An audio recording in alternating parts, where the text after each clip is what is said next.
When we were together in the beginning, there was definitely intimacy. You could tell he was emotionally connected as a man. But when he was dressed, he was immediately kind of sexually aroused. He was very interested in his reflection in the mirror. And as his feminine persona began to completely take over our sex life, he discovered a taste for a particular practice that many trans widows say their husbands ask for in order to feel submissive or something. And eventually, these kind of behaviors were all that he really wanted during sex. And if I wanted to have any sexual intimacy at all, or any sexual activity at all, I was pressured to participate. So he did this without so many words, but there it was, right? You're essentially frozen out if you don't do what he wants. No compromise, no worries about consent. 元夫は、男とはまともに戦えないから女性になりたいけど、男性器で女性と性行為するという自称での心は女性でした。心は女だからレズビアンを言い訳にしていたのがさらに最悪です。He was happy to use a strap-on because he believed that this was an activity that lesbians engaged in. I was offended when he referred to the glands of his penis as a clitoris. I didn't want to be the handmaiden to his bringing his inner woman into being. And then he tried to say that I am a closeted bisexual and that if I would just be honest about my sexuality, that we could stay together. And I said, I'm not bisexual, I'm straight, and you're not a woman. So why would I need to be bisexual to stay in this marriage?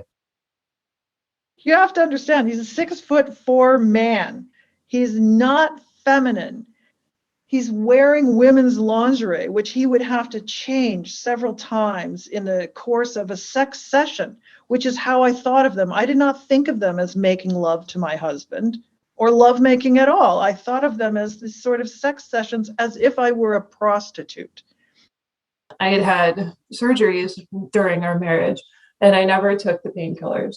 And he eventually told me that he took them before we had sex, and he would refill prescriptions and continue to do this because he had to be in some sort of altered state of mind in order to have heterosexual sex with me. And I felt like a body, like it didn't matter who I was in bed.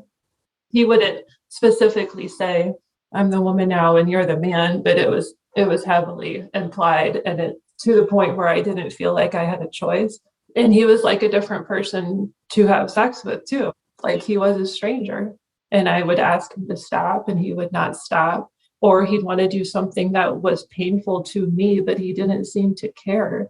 One time we had a sex session in which he didn't wear women's clothes. And afterwards he said, was that hetero enough for you? And I thought, what does he mean by hetero? What about the sex that we just had was hetero? And I think it meant because he didn't dress up.